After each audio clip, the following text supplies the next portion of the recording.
A very good evening to you. Thank you for making time for us right here on K24 Evening Edition. We begin by having a look at what is shaping news tonight.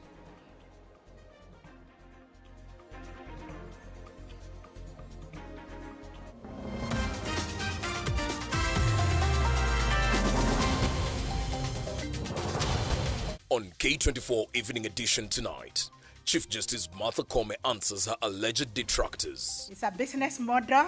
I don't know to achieve what, maybe to scare me, to distract me, to defame me, and hold me out of office, but they can try something else. The Judicial Service Commission asks those with evidence against judicial officers to present it.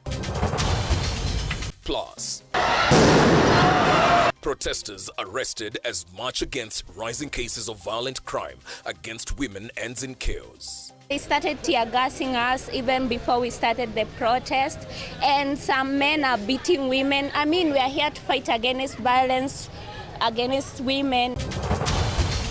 And President William Ruto explains why he reached out to the former head of state. It is indeed our place as a country to work together, to find common ground on things that are of national interest to the Republic of Kenya. Civil to his peers, not so much to his opponents. Anybody opposing vaccination to eliminate FMD and PPR is simply mad and unreasonable and possibly stupid. Also tonight, poor working conditions, unpaid interns and breached agreement. KMPDU threatens to paralyze health facilities as more symptoms of ailing health sector emerge. Strike that is to commence on 22nd of December 2024. Machakos, together with all other counties, will be part of it. Unless the county complies and pays these doctors, the county complies and implements the CBA.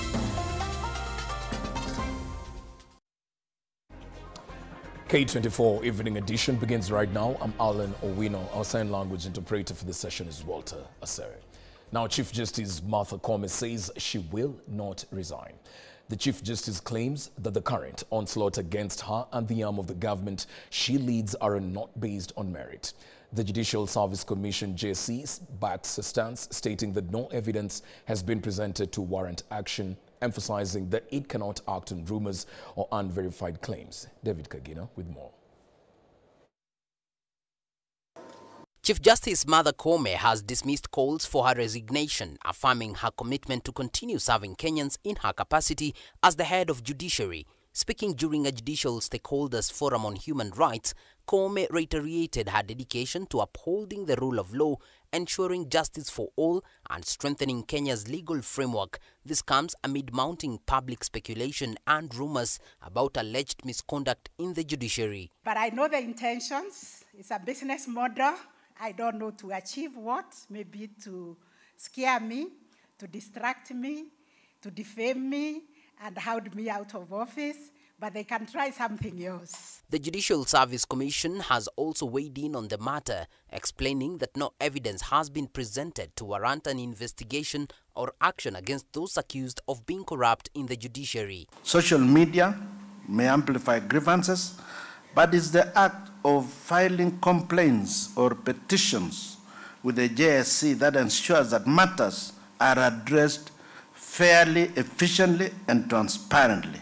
Meanwhile, the Chief Registrar of the Judiciary, Freedom Okaya, has raised alarm over the rise in cases of gender-based violence across the country. The Office of the Chief Registrar, as the custodian of the SGBV register, notes that statistics on the prevalence of gender-based violence paints a grim picture.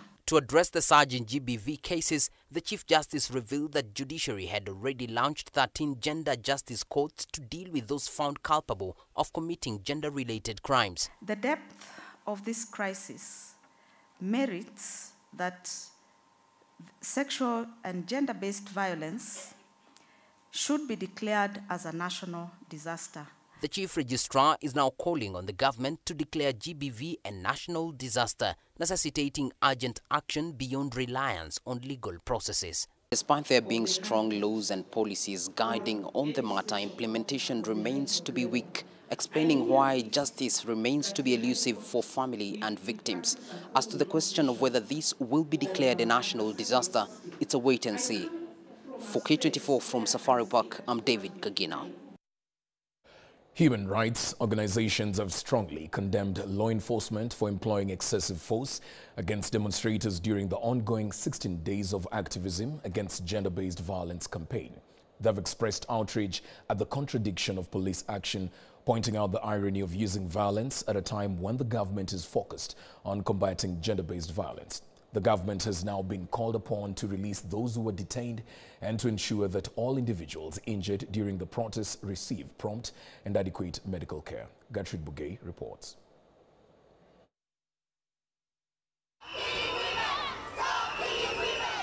Scenes that unfolded Tuesday morning at the Nairobi CBD.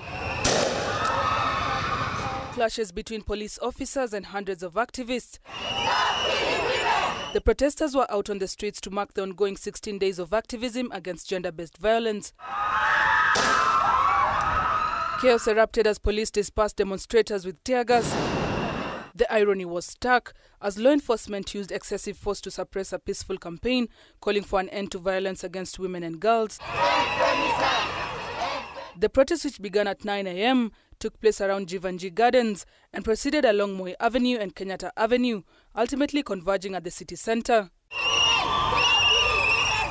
In a joint statement, the Law Society of Kenya and several civil society organizations condemned the police, calling on the government to immediately release those arrested and ensure justice for all those injured during the protests. It's been so bad. Like, they started tear gassing us even before we started the protest, and some men are beating women. I mean, we are here to fight against violence against women, and someone is fighting us. Unarmed women with makeup and handbags, it is not worth it. We are doing a peaceful protest. Women cannot do anything by themselves. We don't have men to fight for us, like the way it happened in the other maandamano. But the police just did us dirty. We can all coexist on this earth peacefully. So we don't need to, stab each other with knives, drown each other in water, throw tear gas at us, throw rubber bullets at us. I mean, if you look at it, who's the one attacking us at this point? They're demanding that the government take responsibility for the violent response to the peaceful demos, while at the same time calling for further investigation into the police officers involved. At least 9 people were arrested in connection to the protest. Recently, the government set aside 100 million shillings to be used in the fight against gender-based violence, a move which human rights organizations now say is contrary to what happened today. Gertrude Bugay, K24, Nairobi. President William Ruto's meeting with former President Uhuru Kenyatta has been hailed as a historic step towards fostering national unity. Kikuyu elders expressed their support for the move, saying such reconciliation was long overdue and should have begun immediately after Ruto was sworn into office. Brian Amwai reports.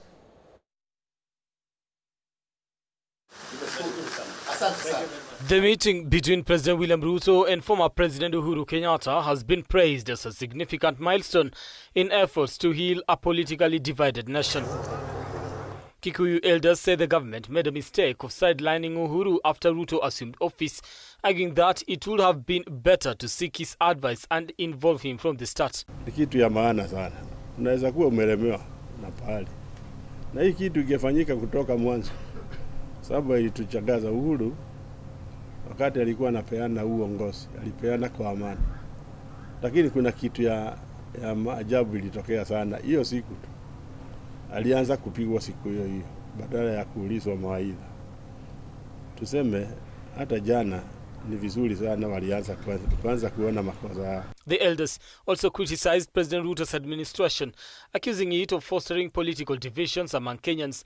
They are now urging the government to demonstrate inclusive leadership by uniting all citizens, regardless of political affiliations. This council is deeply concerned at the continued profiling of the Agikuyu and threats of ethnic violence, which is being carried by persons who appear, by their audacity, as if they are enjoying protection from the state.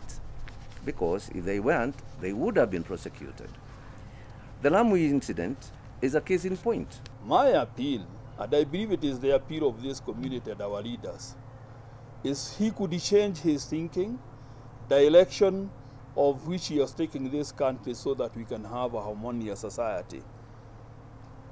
To listen to the people that elected him and seek advice that we saw him do yesterday from those who maybe give him the right advice. The meeting between President Ruto and former President Uhuru Kenyatta comes after 2 years of perceived tension between the two leaders, especially following the 2022 elections.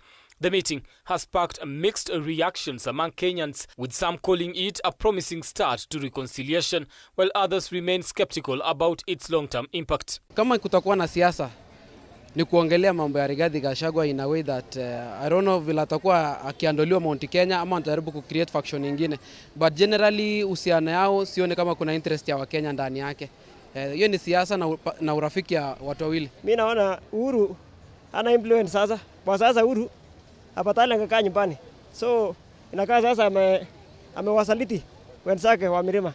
Clearly Uhuru Kenyatta gave us the right direction in which we are going to support the government in place. Kwenda pale Ichaweri, kwenda kutafuta ushauri ni jambo mzuri, inaonyesha kunyenyekea, na pia tunaona kuna mwamko mpya. Uhuru Kenyatta is our kingpin hapa Mount Kenya, na wakati rais anaenda wanaongea, so tunajua ya kwamba matatizo yetu mingi yenye tumekuwa nayo hapo mbeleni wakati wa hii serikali itakuwa imetatuliwa. The decision by the two leaders to meet has been described as a beacon of hope for a politically divided nation, particularly for the Mount Kenya region.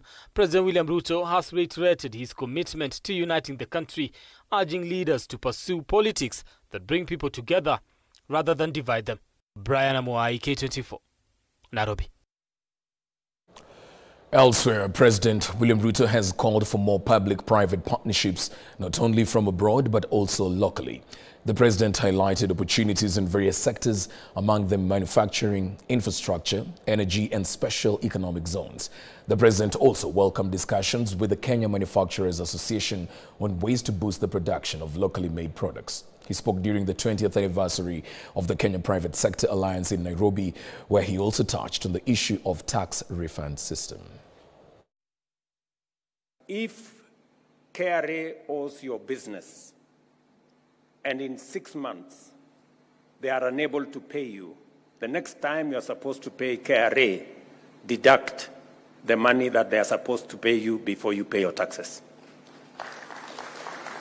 That way, we make sure that we have a win-win arrangement. The private sector in Kenya is punching below its weight. There are bigger opportunities. The private sector needs to be much more robust.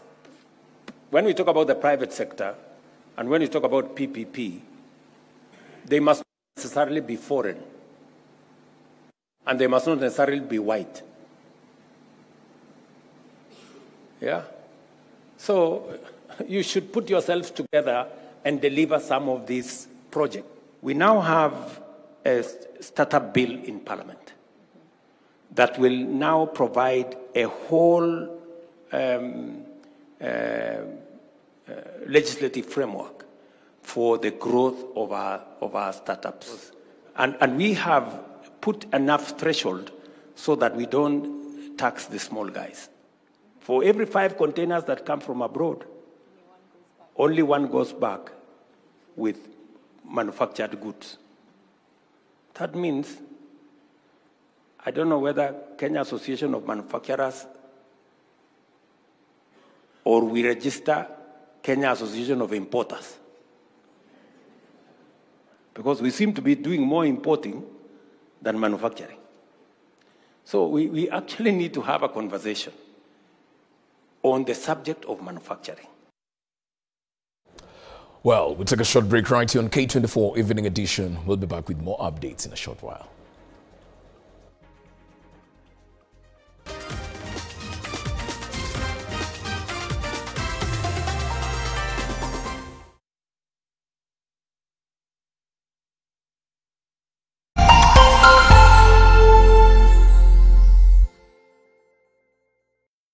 Have you watched K24?